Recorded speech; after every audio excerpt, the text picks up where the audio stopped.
African states should act quickly and collectively to curb the growing threat posed by Nigeria's militant Boko Haram. That's according to AU Commission Chair Nkosazana Dlamini Zuma. The group has been stepping up cross-border raids into Cameroon, and so far, Nigeria has rejected AU and UN intervention, saying regional armies are capable of dealing with the threat.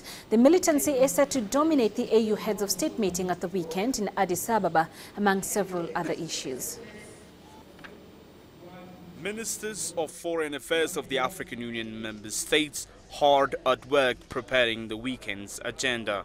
Top on their list is the endorsement of Agenda 2063, a 50-year plan for the continent.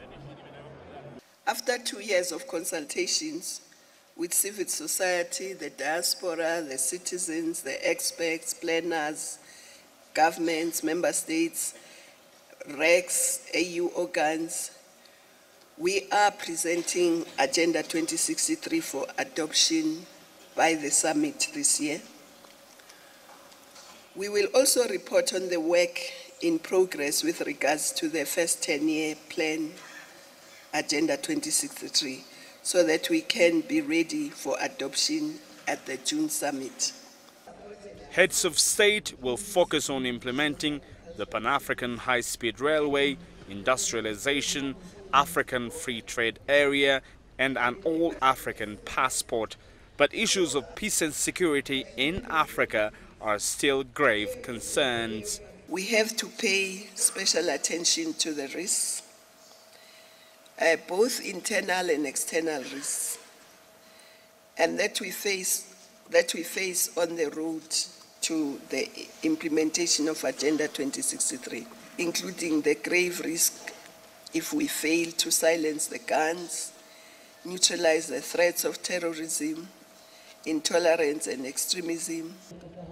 While growth in some of the world's largest economies is slowing down, Africa is rising. The UN's Economic Commission for Africa says the continent will see a little less than 5% economic growth this year. Russia's economy is contracting fast, and China is experiencing its slowest expansion in nearly a quarter of a century. Africa seems to be doing better than the rest, though. While its forecasted growth has been revised downwards too, Africa's growth forecast is still higher than any other continent. African Union Chair Nkosazana Dlamini Zuma has recommended that regional economic communities like ECOWAS and SADC to fully participate in decision-making processes.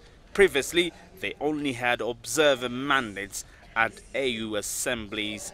This latest round of the Assembly of the Union will have decisions to make in silencing the guns, fighting terrorism and extremism, as well as the lack of economic diversity and financing in Africa.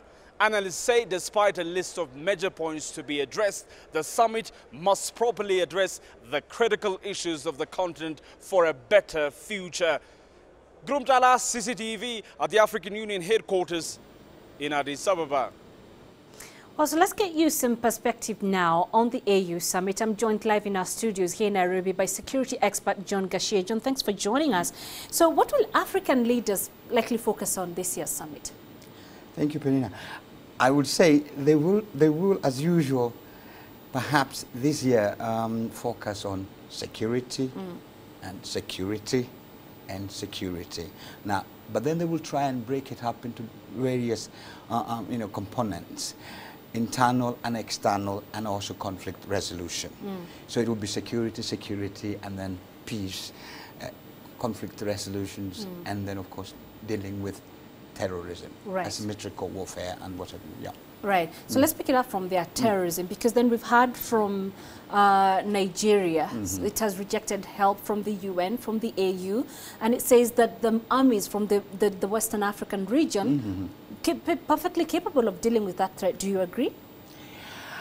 You see, for Nigeria, I wouldn't agree that they've really shown, so to speak, the capacity.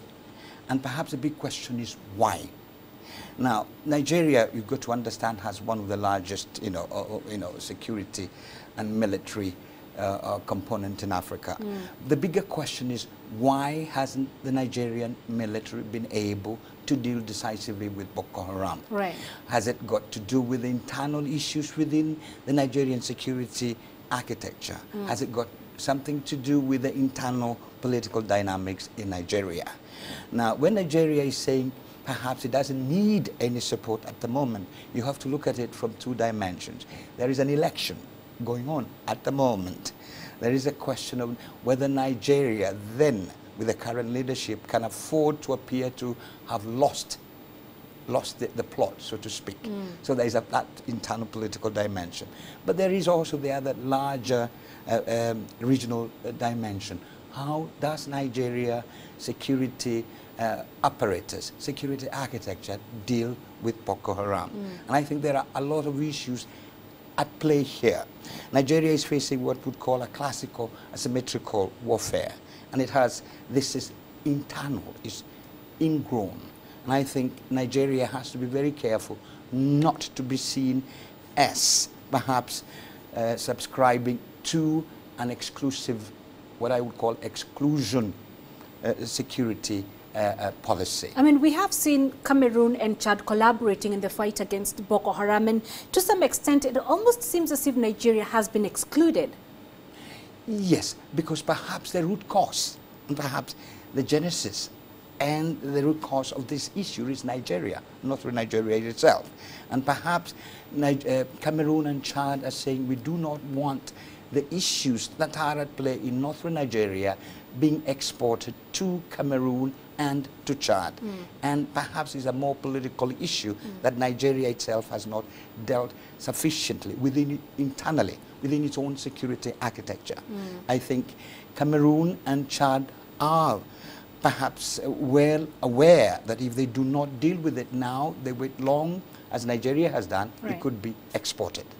Yeah. All right, John, let's leave it there for now. Thanks very much for those insights. That's John Gachie, security expert, speaking to us here in studio.